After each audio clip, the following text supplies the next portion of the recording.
Hello student, आज हम class 9 science की वर्कशीट 23 को डिस्कस करेंगे। हमारा चैप्टर चल रहा है the fundamental unit of life और आज का हमारा टॉपिक है इंडोप्लाज्मिक रेटिकुलम।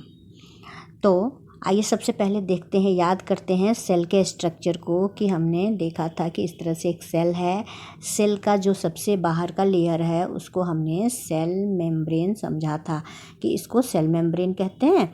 और इसके अंदर एक न्यूक्लियस होता है और न्यूक्लियस भी एक न्यूक्लियर मेम्ब्रेन से घिरा होता है और इसमें लिक्विड भरा होता है ना। इसको हमने साइटोप्लाज्म समझा था, ये साइटोप्लाज्म कहलाता है। साइटोप्लाज्म के अलावा भी इसके अंदर बहुत सारे ऑर्गेनेल्स होते हैं, इन्हीं में से एक है इंडोप्लाज्मिक रेटिकुलम।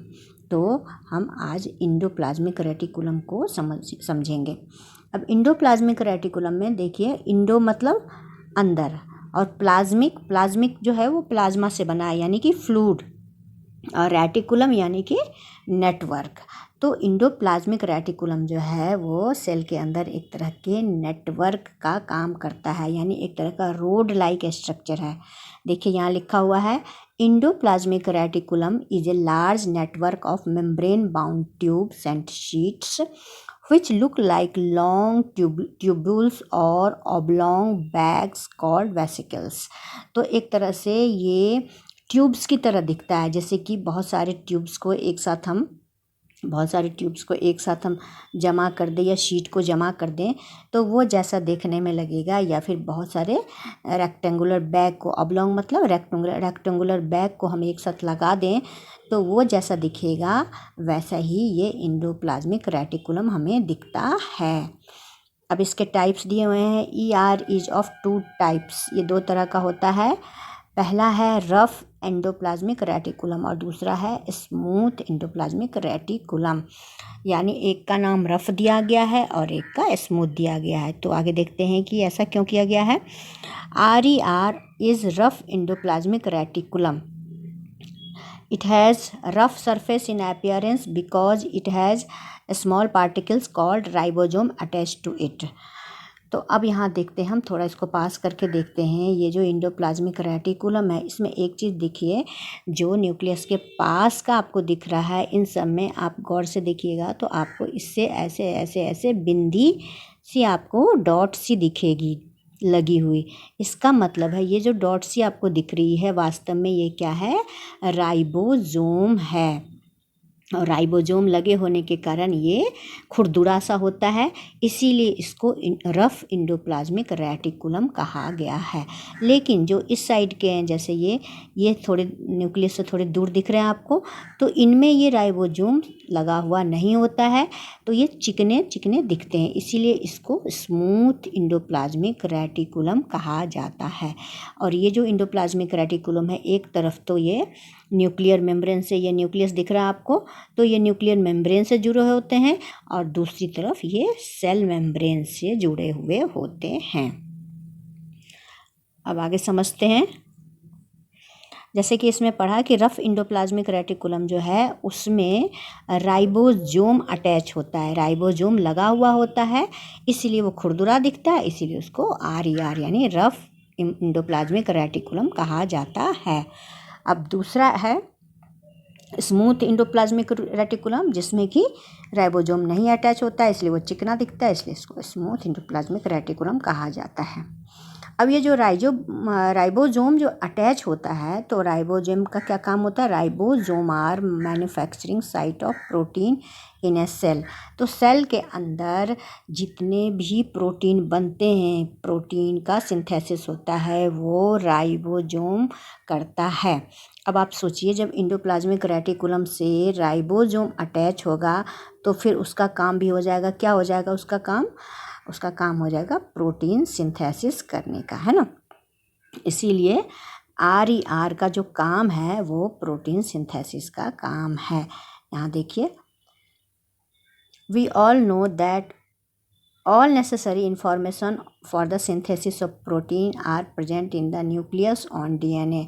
और इसमें ये कहा गया है कि जो न्यूक्लियस के अंदर DNA होता है वो सारी इन्फॉर्मेशन रखता है, वही बताता है कौन सी सेल बनेगी, वहाँ पे कौन सी एक्टिविटी होगी।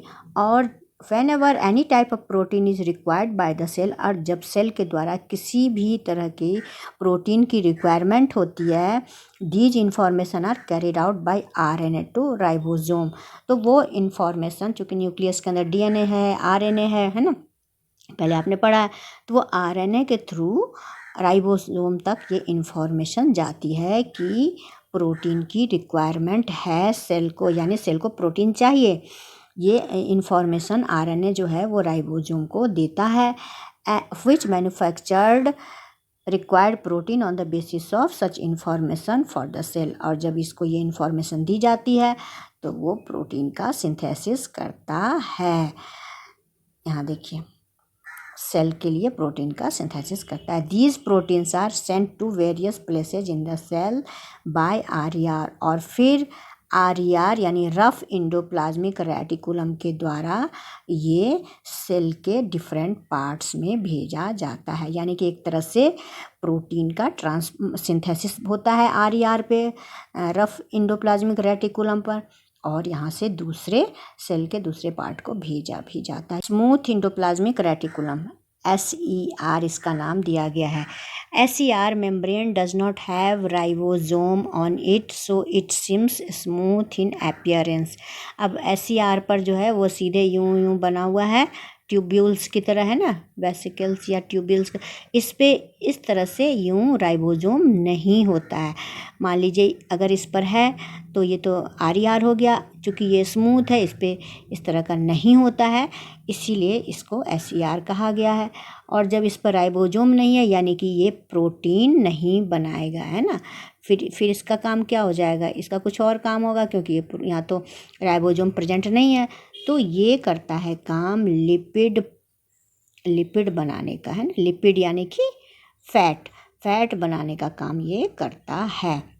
अब आपको क्लियर हो गया होगा कि RER का काम है प्रोटीन सिंथेसिस, RER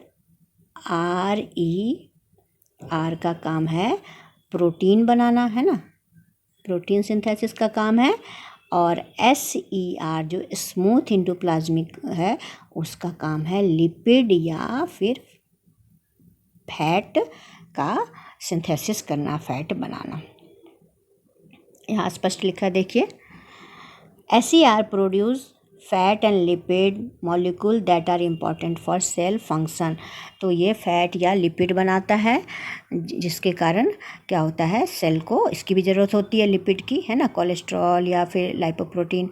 आपने पढ़ा था कि सेल मेम्ब्रेन जो है वो लाइपोप्रोटीन का बना होता है, तो उसको कहाँ से ये मिलता है लिपिड, उसको लिपिड यहीं से मिलता है, इंडोप्लाज्मिक रेटिकुलम से मिलता है। देखिए आगे लिखा भी है, some protein and lipid molecule help in building the cell membrane during cell division।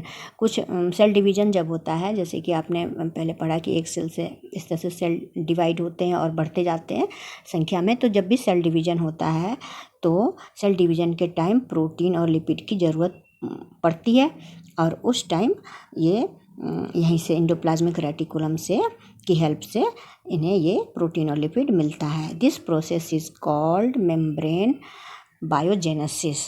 इसको कहते हैं मेम्ब्रेन बायोजेनेसिस, यानी प्रोटीन और लिपिड सेल मेम्ब्रेन बनाने के काम में आते हैं, तो इसी प्रोसेस को मेम्ब्रेन बायोजेनेसिस कहते हैं। अब है the production of membrane is driven by the endoplasmic reticulum, और ये बताया कि इस तरह से इंडोप्लाज्मिक रेटिकुलम की हेल्प से ही मेम्ब्रेन बनता है। आगे देखते हैं, इसके कुछ फंक्शंस लिखे हुए हैं। ER also provides surface for certain biochemical activities in a cell। अब सेल है और सेल के अंदर इंडोप्लाज्मिक रेटिकुलम है जो कि बहुत अलग अलग तरह की बायोकेमिकल एक्टिविटीज़ के लिए सरफेस देता है। यानी आपने पहले पढ़ा था कि सेल जो है इसके अंदर बहुत तरह की बायोकेमिकल एक्टिविटीज़ चलती हैं, पढ़ा था ना, एनाबॉलिज्म, कैटाबॉलिज्म, है ना, मेटाबॉलिज्म पढ़ा था। तो कुछ चीज़ें बनती हैं, कुछ चीज़ें जो डिस्ट्रॉय होती हैं, ब्रेकअप होता है कुछ चीज़ों का। तो ये सारी चीज़ें करने के लिए सेल को एक सरफेस प्रोवाइड करता है इंडोप्लाज्मिक रेटिकुलम। दूसरा है in the liver cell of vertebrates SCR plays a crucial role in detoxifying many poisons and drugs. तो जो वर्टिब्रेट हैं यानी कि वर्टिब्रेट्स उनको कहते हैं जिन एनिमल के शरीर में हड्डियाँ होती हैं ना, तो उनके लिवर सेल में जो स्मूथ इंडोप्लाज्मिक रेटिकुलम है वो डिटॉक्सिफाइंग का काम करता है, जैसे कि पॉइजन या ड्रग वगैरह, है ना। जैसे कि कुछ नहीं तो हम पॉल्यूटेंट भी तो लेते हैं, हवा में इतनी सारे पॉल्यूटेंट हैं, है ना। तो वो जब हम सांस के द्वारा ले लेते हैं या फूड के द्वारा ले लेते हैं, मतलब एयर के द्वारा, फूड के द्वारा, किसी भी तरह का कोई पॉइजन हमारे बॉडी में चला जाता है तो उसका असर ख़त्म करने में इसका इंडोप्लाज्मिक रेटिकुलम मदद करता है। लिवर सेल में ये देखो लिखा हुआ है, लिवर सेल में ये इसको डिटॉक्सिफाई करता है, यानी टॉक्सिन चीज़ों को ख़त्म करता है, उसके असर को ख़त्म करता है।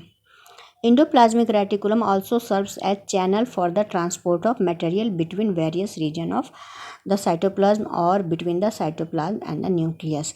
तो ये जो है एक तरह से ट्रांसपोर्टेशन का काम करता है। प्रोटीन सिंथेसिस हुआ, लिपिड का सिंथेसिस हुआ, तो इन चीज़ों को बनने के बाद आगे भी तो भेजना है, तो आगे भेजने का काम, ट्रांसपोर्टेशन का काम जो है वो इंडोप्लाज्मिक रेटिकुलम करता है। साइटोप्लाज्म के अंदर भी करता है, सेल के अंदर जो साइटोप्लाज्म है वहाँ भी करता है। और मान लो ये सेल है, ये न्यूक्लियस है, ये साइटोप्लाज्म है, तो यहाँ से यहाँ को या फिर न्यूक्लियस से साइटोप्लाज्म में इस तरह से ट्रांसपोर्टेशन का काम इंडोप्लाज्मिक रेटिकुलम करता है। अब अगला पॉइंट है ER forms a network system in the cell. Cell में एक नेटवर्क, ये तो हमने ऊपर ही डिस्कस किया था कि रेटिकुलम का मतलब ये होता है नेटवर्क, है ना।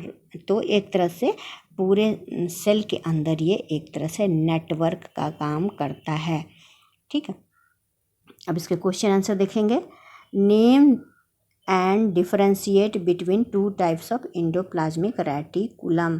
तो इंडोप्लाज्मिक रेटिकुलम दो तरह के कौन कौन है, यहाँ लिखा हुआ है आपको, है ना। Rough endoplasmic reticulum, endoplasmic reticulum. अब डिफरेंशिएट करना है तो आप ये यहाँ से लिख दीजिए। क्वेश्चन नंबर 1 का ये आंसर हो गया आपका। RER की पूरी डेफिनेशन लिख दीजिए, है ना। और इसमें एक चीज़ और इसमें लिख दीजिए कि इसका वर्क जो है ना वो प्रोटीन सिंथेसिस का काम ये करता है, ये लिख सकते हैं आप, सिंथेसिस ऑफ प्रोटीन, है ना। मैन्युफैक्चर ऑफ प्रोटीन लिख दीजिए या सिंथेसिस ऑफ प्रोटीन लिख दीजिए इसका वर्क। इसी तरह से SCR के बारे में भी यहाँ से लिख दीजिए, है ना। और ये भी लिख दीजिए कि क्या प्रोड्यूस करता है। SCR produce fats and lipid molecules, बस यहाँ तक लिख दीजिए, है ना। तो इस तरह से ये पूरा ही लिख देंगे, यहाँ तक लिख देंगे, पहले का आंसर हो जाएगा। दूसरा क्वेश्चन है right one function of ribosome. तो राइबोसोम का काम क्या है, प्रोटीन सिंथेसिस, है ना, प्रोटीन बनाने का काम राइबोसोम करता है। क्वेश्चन नंबर 3 है व्हाट इज़ मेम्ब्रेन बायोजेनेसिस। तो ये भी आपको यहीं लिखा हुआ देखिए। Some protein and lipid molecules help in building the cell membrane during cell division, this process is called membrane biogenesis. ये हो गया आपको क्वेश्चन नंबर 3 का आंसर, है ना, ये आप लिख देंगे। अब है क्वेश्चन नंबर 4। क्वेश्चन नंबर 4 में why RER membrane is rough in nature.